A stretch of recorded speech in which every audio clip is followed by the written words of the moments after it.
With respect to the rights of gays and lesbians, I believe in the principle of treating people equally under the law, and that they are deserving of equal protection under the law, and that the state should not discriminate against people based on their sexual orientation.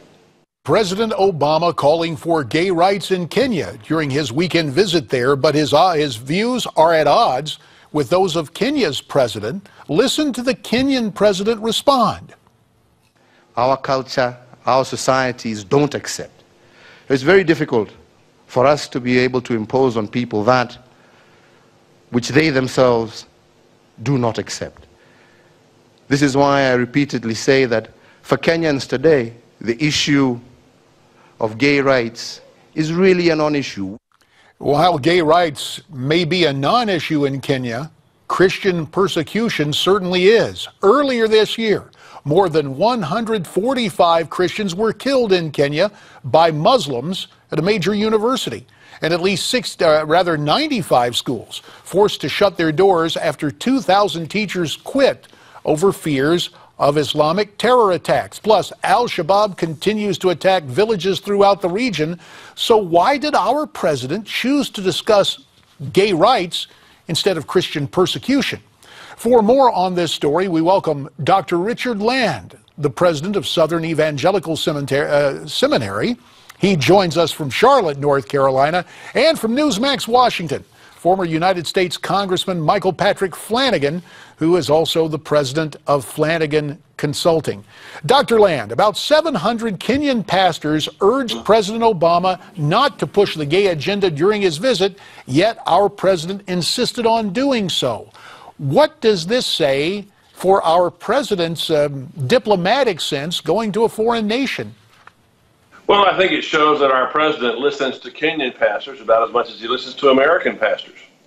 There have been evangelical Christians have been very concerned about the president's views on pushing homosexual marriage and extreme gay rights. Also, the fact that he's refused to speak out on Christian persecution overseas. This has been a long-standing short failing of the president, and he continues it. I had the privilege of serving on the U.S. Commission on International Religious Freedom from 2001 to 2004, and then again from 2005 to 2012. And when President Obama came in, the issue of religious persecution overseas got devalued immediately. I mean, it was like daylight and darkness, like walking from an air-conditioned room into a steam sauna. Well, let's talk with Michael Patrick Flanagan about this. Mike, you often translate from Chicagoese for us. Is there a Chicago point of reference on this with this president, or what's going on here? It's always about power, and it's always about consolidating my base. There is a small segment, but a vocal segment of the gay community that views Christians as hostile to them. And the president has made it very clear he's picked the gay community over Christians when they are in conflict. And that's why these comments are appropriate for his political base and his political people, the comments that he made in Kenya.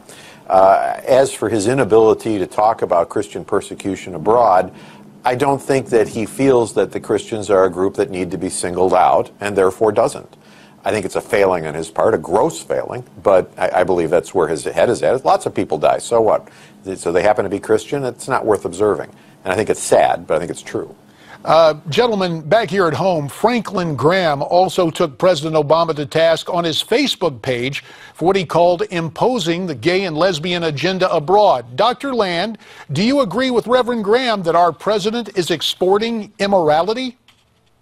There's no question in my mind that he's doing that, and I have a good deal of anecdotal evidence as well from Christians overseas that our government is trying to blackmail governments overseas, conditioning aid and conditioning assistance on changing their laws and changing their positions on the homosexual and gay and lesbian agenda. Let me turn to Michael Patrick Flanagan, who certainly keeps an eye on things overseas. Have you seen evidence of that, Michael, that our government under Mr. Obama is basically trying to blackmail other nations into accepting the gay agenda? Got about 30 seconds. I can't say I've seen it exactly, but I certainly believe it. The State Department has always done that, and since the President embraces gay rights as a human rights issue, I can see the State Department having bled that into their ordinary course of saying you need to pay attention to these issues in addition to the others as well. I certainly believe that's true, and I don't think they'd deny it if you asked them. Well, let me turn to Richard Land for one last question. Richard, 15 seconds. This persecution in the Middle East, Africa, elsewhere, even the Pope has spoken out about it, but our nation seems to be quiet. What needs to be done? I'm sorry, only about 10 seconds, Richard. We need to have America assert its leadership. It's moral and leadership only America can assert to provide the umbrella of American protection to basic human rights, including the right to worship as you please without fear of being killed. Thank you, gentlemen. We'll be right back.